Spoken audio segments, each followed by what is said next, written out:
With making powers under wraps, the next most important thing that a Mutants and Masterminds player should learn is how to make a character. Obviously, actual play and gameplay rules knowledge is likely the most important thing, but that will come with experience and can't really be summarized well enough in a video format. The first deciding factor on making your Mutants and Masterminds character is what world your game master has decided to host his game in. Whether they invent one on their own or use a pre-existing one as a baseline will determine your first limitations. What races you can play as, what powers you can have, what technology level the world is at present, character motivations, and the theme and tone of your game are all tied directly to the game master's chosen world. You should always talk with your GM about any problems you may have at the table, and ensure your character is a fit for their game before you begin working on it in full. Start working on the following steps in roughly this order, but do not be afraid to go in between steps as you get ideas or refine the concept. Now that you are aware of your character's potential lore options and limitations, you should begin brainstorming ideas. What powers and abilities, superhuman or otherwise, will your hero have? Will they be a hero at all? What is the origin or source of your character's abilities? Take a handful of notes and consider your own inspirations for your character. One of the more important questions you're going to have to answer is on the origin of your character's powers, if they have any superpowers to speak of. How they acquired these powers can often determine how they develop. Your character's background makes up every part of who they are. First you need a name, then you need their power origin, then their age, then their appearance, including the costume if they have one. Then comes their personality, and last their goals. Once that is all down and set, you can work on motivations and complications. Complications are a set of circumstances that plague your character, offering drawback to the situation they find themselves in. They usually create fun and interesting interactions and may also result in a hero point when a complication is invoked by the game master. Your character needs 2 complications, and one of them must be a motivation. Your character's motivation is the reason they choose or are forced into the life they live. It informs how your character will act in a given situation. In order to prevent characters from being too powerful, character creation has certain power level limitations in place. Each limitation comes in a set of 2. Skills and ability score. Your hero's total modifier with any skill, that is, ability rank plus skill rank plus advantages modifiers, cannot exceed the series power level plus 10. Attack and effect. The total of your hero's attack bonus and effect rank with that attack cannot exceed twice the series power level. If an effect allows a resistance check but does not require an attack check, its effect rank cannot exceed the series power level. Dodge and toughness. The total of your hero's dodge and toughness defenses cannot exceed twice the series power level. Parry and toughness. The total of your hero's parry and toughness defenses cannot exceed twice the series power level. Fortitude and will. The total of your hero's fortitude and will defenses cannot exceed twice the series power level. Note that since these skills come in these pairs, there's a balancing act that must be met. Parry and toughness, when added together, cannot exceed twice the series power level, but that means a character could have a trade-off for their skills. If the power level is 10, and 2 times 10 is 20, then the player's parry and toughness can be 5 and 15, or 10 and 10, or any combination in between. Your character's ability scores and skills are what you roll to make and dodge attacks, or use their natural talents to act outside of powers. Buying a level up in an ability score costs 2 power points. Buying defenses, which keep you alive, costs 1 power point. Upgrading a skill costs 1 power point but lets you upgrade 2 skills. You should always keep in mind that while the ability benchmarks chart does label certain powers as superhuman, fictional characters may naturally achieve superhuman ability scores while just still being human. The chart is grounded in relation to the ordinary person. Advantages are essentially perks that can be purchased for often amazing bonuses. Each rank of an advantage costs 1 power point, and some advantages have multiple ranks, while others only have 1 rank. I usually recommend saving powers for near the end of character creation. If you do not have enough points to purchase all the powers you want, consider scaling back in other categories.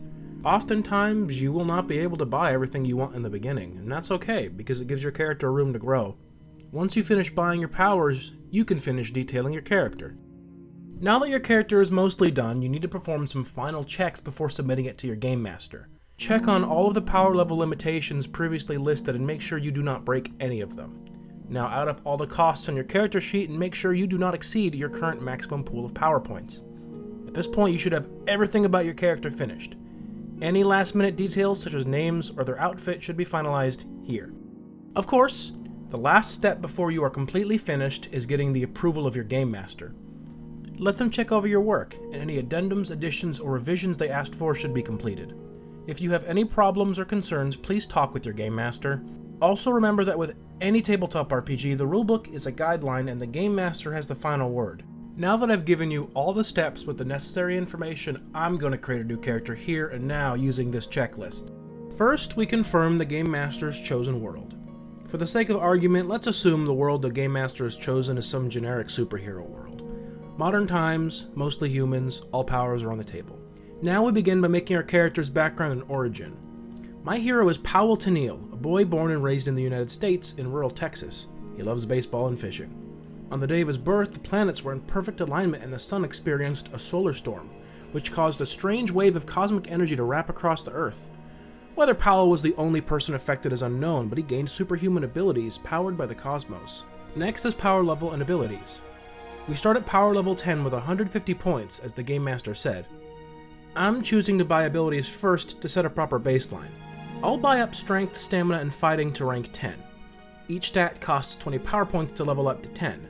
20 times 3 is 60, 150 minus 60 is 90.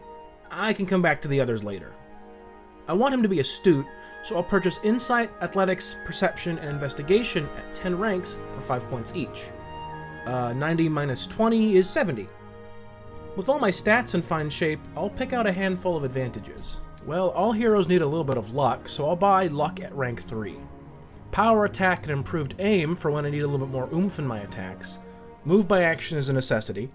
Attractive 2, because who doesn't love handsome heroes. Chokehold, Fast Grab, and Improved Hold for when I need to mix things up a little. Improved Critical 4 on my melee strength attacks.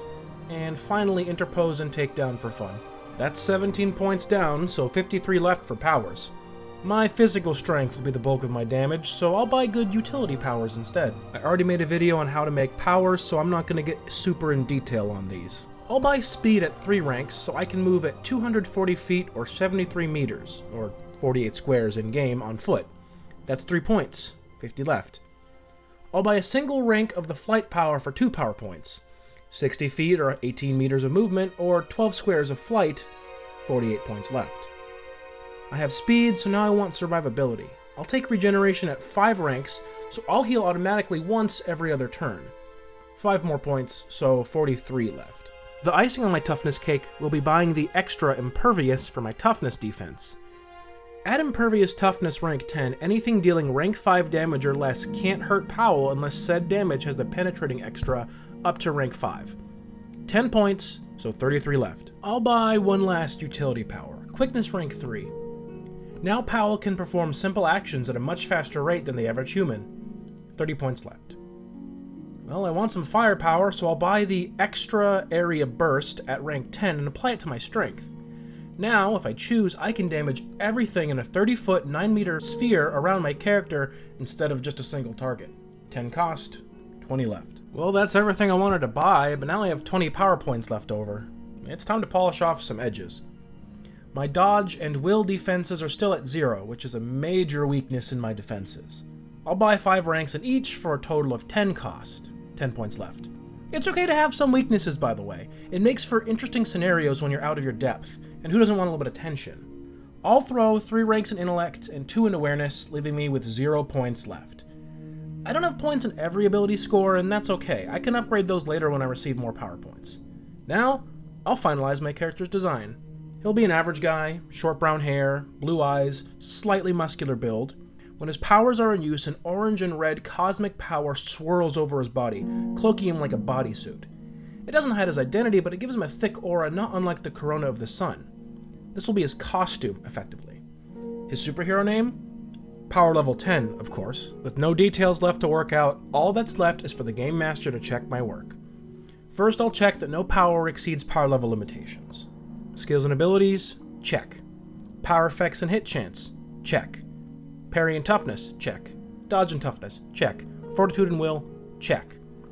Now I'll make sure my math is correct and I don't exceed 150 power points in cost. With that, we have successfully made our own Mutants and Masterminds character. Or so you thought. Actually, I forgot my motivation and complication. This is why it's go to double or even triple check. His motivation is simple. He wants to use his powers to protect the weak. Let's give him an interesting weakness. Since his abilities are powered by cosmic energy, if the sun is another solar storm, all of his powers go awry, either becoming too powerful to control or diminishing entirely. Now there's an opportunity for the Game Master to throw curveballs at me. This opens the path for future videos where I build characters from fiction that I'm fond of, so stay tuned if that's something you're interested in. I also have yet to explain other important concepts like linked powers and alternate effects, but that's for another video.